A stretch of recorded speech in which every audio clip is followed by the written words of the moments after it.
Hi, everybody. We'll have to tell you a really funny story in just a second. We were actually on at 10:30, but good morning. Happy Wednesday. Very odd time for us to be doing this, but we have guest Jerri Grafton. Y'all, not kidding. This is the first time I've used this stream to do it's been a hot mess, but we've been over here talking, and then all of a sudden this little thing comes up on my page and it's like start live. It's like, man, that was so good. It was just a practice. We Don't were just judge me. practicing. We were warming up. Now we're really ready to talk. Thank God I know you, and that was totally like it was funny. That would not have been funny if it was anybody else. So So were we ever live on the it, page? it never did that. It was recording, but it didn't go live. So Okay. Well, there you go. anyways, we are live now. Let me make sure it's on here. But again, good morning. Jerri is so beautiful and she has such a sweet spirit. I love her. I've known her forever. And there we go. Now we're live. So you should be able to see it on yours. But what we were talking about before we actually let y'all into the conversation was Jerri was one of the first ones that read my book and she contacted me about it. And it just, I have this one hair that's driving me crazy, y'all. And it's like that one hair that's just Yeah. weird. Okay. Yeah. It's that one curl that just doesn't sit right. Yes, it didn't curl right or something. But anyways, You look beautiful. Well, ditto. So anyways, she contacted me and talked about my book and that she was actually starting a book. So we're going to hear her perspective on writing, publishing a book, and we're just going to talk about all the things. So again, why don't you tell everybody so they could actually hear now? Okay. Like, tell us about your book. Okay. So I actually started this journey in about 2021. A few years before that, I had a vision of me writing a book and exactly where I was, exactly the view that I was looking at. And in 2021, I was literally sitting in that spot. That's a whole nother story, and you get to read that in the book because I talk about it. But it was just like, I just felt like God was calling me to tell my story. And it was just very healing and therapeutic for me just to walk back through all the years and all the seasons and just to look at it from that third perspective and see it like, and see how much God had done in my story. So I didn't know at first whether I was going to publish. I wasn't sure if it was just for me and my healing journey or if it was going to ever be let out to the world. That's kind of So how I am I definitely felt. I kind of felt like this makes sense to me, but it may not make sense to everybody else. Like this may be right. minute situations to other people. And so, but I think that's also the enemy. I think we start to question ourselves. And I finally just had to say, okay, like someone had prophesied me writing a book. And for probably a year, every time she saw me at church was like, can't wait to see that book. And I thought she was crazy because I'm like, there's nothing I don't know how to write. And just one night, like you said, in the middle of the night, I woke up and God said, get a notebook. And I started writing. And that's literally how it started. Yeah. But I would critique myself so much. And so I would almost just say, this isn't going to make sense or it's going to look stupid or, but I see now, like, sometimes, and we talked about that before we were recording, it's just personal that way. And I think people can relate to raw, transparent, situations. Absolutely. Well, and I definitely got to a stopping point. I pretty much got the whole story written in like 2023. And then I didn't know what to do at that point. And I realized now that I kind of had some more years to live and some more experiences to go through to get to that stopping point. And basically, I feel like God's almost given me my next assignment before this one was Me finished. Like too. I can see what's coming down the pipe. Yeah. Like the next See, one will be more of a workbook. we got to chill. Bible study type guy. Stop Yeah. it. And Okay. so, Well, yeah, you that's too. one thing I wanted to do in my next one is kind of make it like places where they could doodle or journal, so it's like, this is what, isn't that crazy? So Yeah. see, you never know. Maybe we'll be combining on something one day. That's right. Well, But and yeah, that was, two, yeah, go ahead.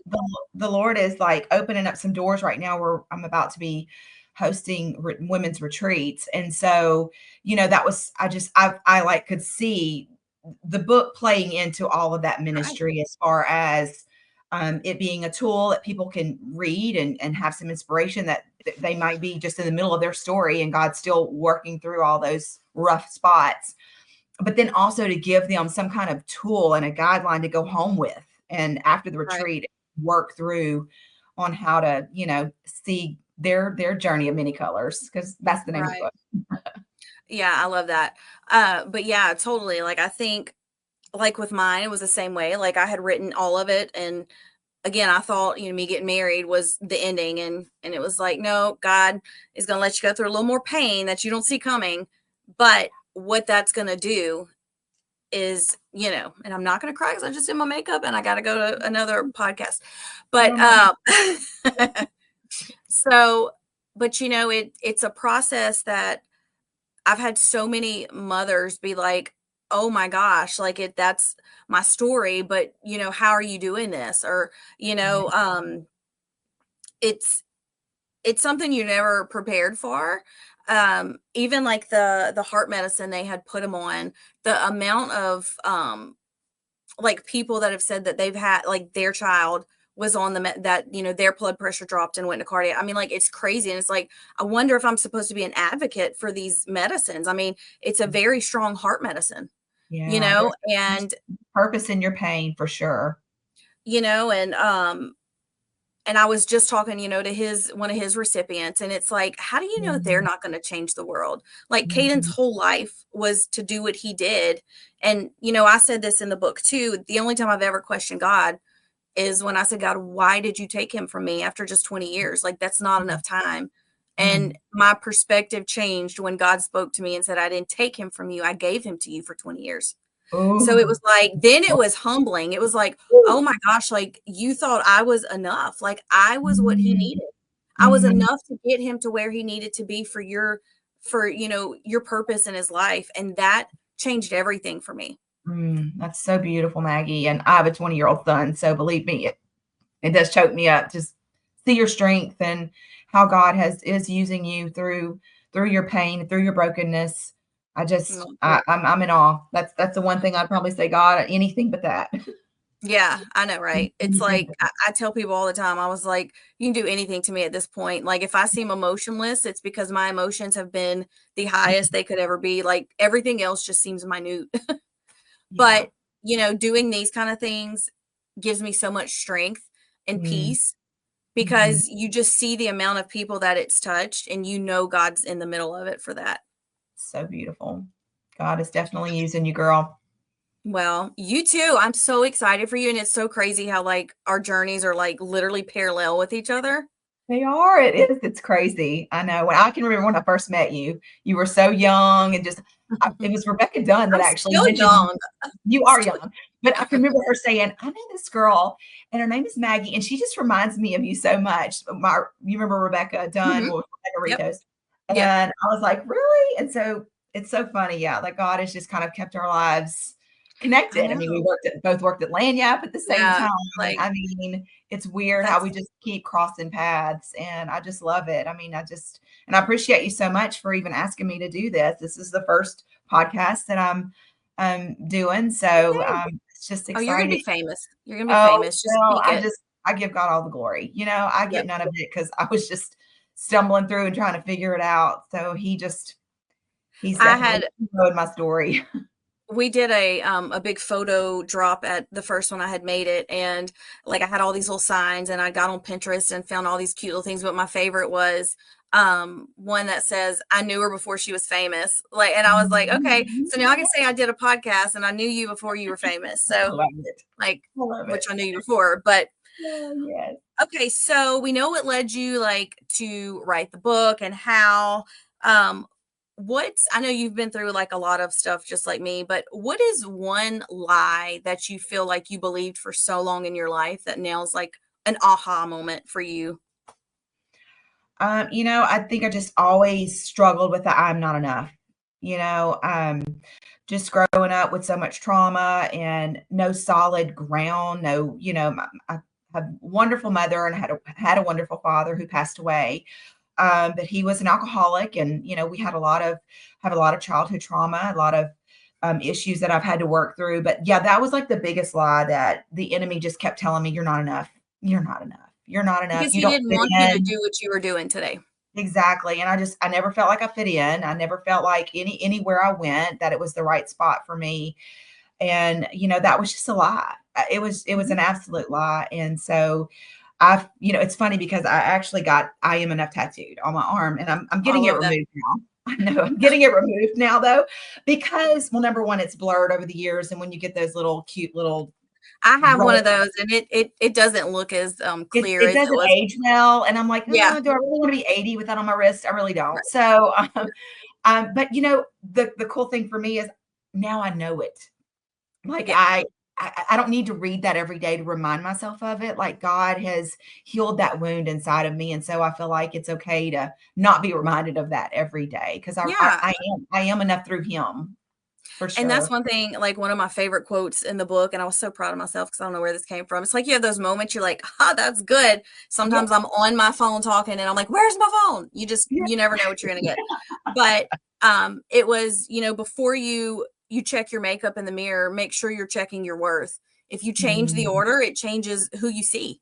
Like, that's true. if that's who you see first, and so it's like every time I look at, like, I think about don't look at what I look like, who am I first? Right.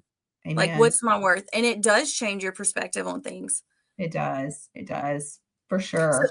this could kind of go along with that question too, but if you could tell your 20-year-old self anything, what would it be? It's all going to work out. That's Like, good. don't give up because the best is yet to come. And honestly, I'm at 51 now, and I still say the best is yet to Oh, for come. Like, sure. The I latter would be greater.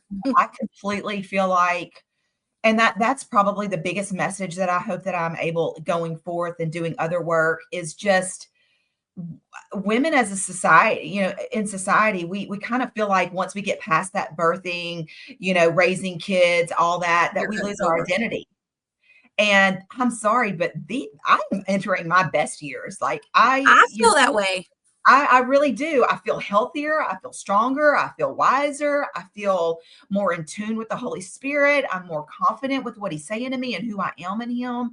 So I hope And that I think a lot of that is all of those journeys we went through. Like I told people, I love 40. Like I love it. I don't want to go back to my third. I don't want to. Like I'm Mhm. such a different person and I'm so much more secure in who I am Yeah. and what I deserve. And I think you're totally spot on with that.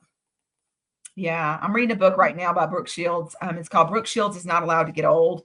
And she just turned 60. And, she's talking about the same thing. So, I mean, this is not my idea. I'll give credit to her for a lot of what I'm feeling right now. But she's so right. It's like we get discounted at this stage of our lives because we're past those birthing years and our prime, and our skin's not as tight and beautiful. And, our bodies aren't as perfect as they were. But so what? Can we make it normal to like embrace the wrinkles and the imperfections Exactly. and I be I was empowered by all of that?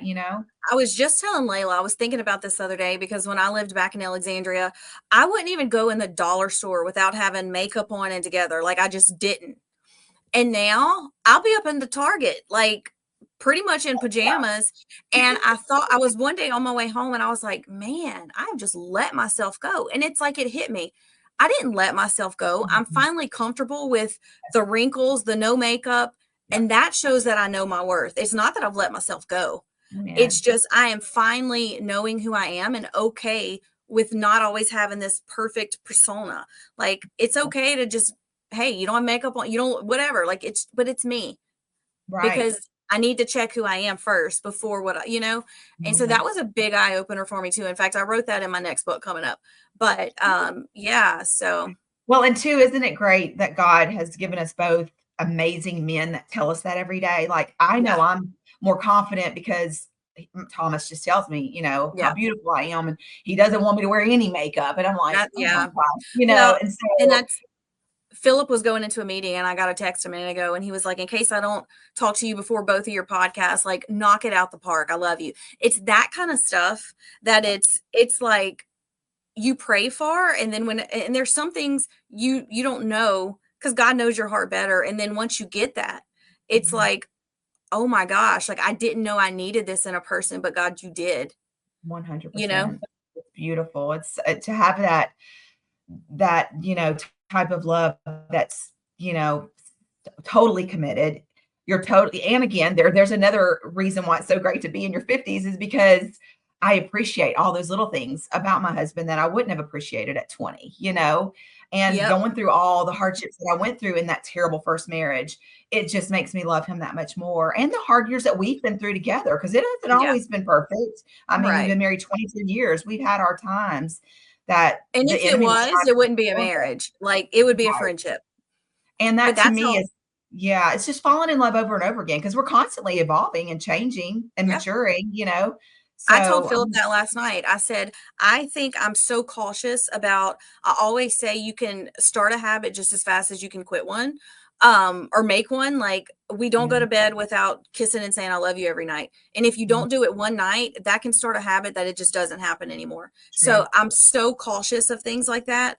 But I think it's because of all the emotional abuse that I went through. So I You take appreciate it. everything so serious, Right. and like it means like I was telling him this, like, I could never even call you a bad name, regardless of how mad I am at you, Mm, because I don't ever want that to be my mm-mm, process in my brain that I mm-mm, think that of you, regardless of how I feel. mm, Because if that starts, now the next time we get in a fight, I'm going to say it again, and right. so I'm so cautious just because of what I went Yeah. through.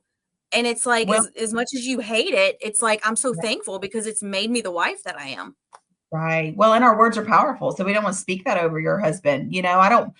I'm not going to speak that into existence. Right? So, That's yeah, I mean, you can speak that over them, and then and like I told him, you can people can nag all day, and then so now that's the only things they think about when they think about you, all the things you don't do right. right, Or you can appreciate and just say, "You know what? Whatever," to the other, and so then that's your mindset. You're appreciating those things even when they don't all go the way you want them to. right. It's all in just your brain and your I mean, it just it's pretty strong. So, you have to watch everything. I agree for sure. Okay, this is a funny one, okay? Okay. Well, not really funny, but it's 3 AM and you can't sleep. What is the craziest thing you've Googled? Oh, I'm really not a Googler in the middle of the night. You're not a Googler? Not in the middle of the night. I don't know. I don't go to my phone if I can't sleep because I know the blue light's going to keep me up. So, Oh, yeah. I'll get up at 3 o'clock every morning. I'm like, I might as well just get up because I know, but and I'm trying that's to me. think. I mean, like, I'm just trying to think of something goofy. I I chat Googled how tall GPT is everything Jesus. now. Huh? I Googled how tall is Jesus, I love that. right? I know. Oh, that is funny. I let ChatGPT kind of be my counselor right now. I'll go to it and say, Me okay, too. help me. I'm struggling with this. What's your advice? Yeah, no, I get that. Okay, this is another funny one. Okay, Okay. so you can't laugh when I say this, and if you don't laugh, then I'm gonna give 2 of my books away. So you gotta be serious, okay? I'm serious. Okay. It's not that bad, but it's funny just thinking you can't. Okay. Have you ever zoned out in prayer and thought about Taco Bell? Mhm. That's you're so funny. Okay, well, I'll give the books away anyways. I had more I was gonna ask, and I was like, "There's no way I can even get through them because I would laugh before you." But yeah, I mean, there was like some super funny ones because it's like you gotta have a little bit of fun with it. So, Yeah, but absolutely. yeah, I'm gonna Love give a it. couple of them away. I told people if they shared Yay, our video. So, yay. but Awesome. yeah, so you need to. I actually have some really cool podcasts that are coming up. Let's see. One, I'm going to Lopa today, and and I don't know how much I can say because I know she had to get clearance, but she's a pretty up there cheerleader around Mm, here. okay. Um, and get like a younger perspective. And I mean, because everybody goes through either mental, depression, whatever it is. Mhm. And I think, it's cool to hear everybody's journeys and how they're so different, but then they all kind of join together and things like that. So anytime you're in Baton Rouge, please come by Oh, and I we'll know. do I lunch. definitely We can do wanna another do podcast or something. yes, definitely. I definitely wanna do that for sure. You are so sweet. I love you so Oh, much. I love you. Okay, tell everybody again what the name of the book is and when you like foresee it coming out? Yes. So the book is called The Journey of Many Colors. Finding Jesus in Every Stitch is the subtitle. And it's really based a lot on my childhood story. It kind of starts out with when I was 5 years old. I used to sing the Dolly Parton's Coat of Many Colors with my daddy. And so I think we should sing. I will. Not right now. So yeah, it's in the process right now. I have my photo shoot booked to do the cover photo in a couple weeks, and then I'm going to go to the publishing. I'm hoping to have it out. I mean, how long does it take once you start the publishing process? You know better than me. What they say is you need to like give yourself at least a month, and then like I'll give it to you. It's like a timeline. So the 4th week before it's supposed to be live, you do this and this, and Okay. like the publishing part, it's like I would have everything in there and they'd send it back and be like, oh, your margin was off. I'm like, Okay. oh, and they'd Yeah. shoot it back, and then it may take a day or two. I mean, I'm pretty sure I cried, but Yeah. it's like once you got it down, you're like, I get it. So I would say at least give yourself a month, Okay. month and a half. Like Yeah. once you have all of your stuff, like your photo shoot, all that stuff together. And like I said, if you ever want to drive down here, I'll help you, or we could just do it however. But Yes. yeah, like it'll be fun. It's a process. That one reason I wanted to do mine on my own is because I'm very hard-headed and stubborn, and I wanted to say that I was able to do it on my own. Me too. I want to say I worked hard on it. Yeah, I want the rights to my story. It's my story, and if it doesn't hit the main, because I have talked to publishers about doing it, and it just didn't feel right to me. I've literally let the Holy Spirit try to just guide me in every step of this journey, and so far so good. And again, if I publish it and it goes nowhere, well, that's okay too. I'm not doing it for the fame. I'm doing it because honestly, I read so many memoirs, and God is not in most of these people's story. Yeah. And I felt the Holy Spirit convict me to say, you need to put your story out there because I am in the middle of the story, and you give me glory for that. And if it's one person that it touches, then it was worth it. And so that's the purpose for me. So whatever God wants to do with it, that's fine. If it's just for me, just so that I can feel that, I did it, I obeyed, and it's an accomplishment. Yeah. And I'm sometimes that's all it is God just saying, oh, like obedience, not, you're going to be some huge author, but just, you're going to be an author of your own story with God. And that obedience could be all that he was needing out of this. 100%. And I look at the saints and, throughout history, and a lot of them didn't do these earth-shattering things, but they were obedient and they lived their life, completely for God. And so I'm just trying to seek him and do his perfect will for my life. That's all I care about. The rest is just laying you up. Look at that baby girl. Oh my gosh. She had swim this morning, and I told her, you're going to the LOPA headquarters with me. Do not wear sweatpants and a t-shirt. So she's beautiful. How old is she now? She just turned 12. Oh my gosh. That's crazy, Maggie. Oh my gosh. She's gorgeous. Thank you. I mean, Layla was just 18. So it's like, and then Connor's 19. I mean, like and then Caden would have been 22. So crazy. My baby. And I've known you since they were like babies. I know. Oh, so sweet. Life is great. Yeah. Blessed. I'm so thankful that you just did this with me, and I think you are. You're like you're the other version of myself. So I'm telling you, we're definitely sisters. Yeah. Well, I love you, and I'm so proud of you. And you too. We'll be in touch. And okay. Good Sounds luck. Great. All right, guys. Bye.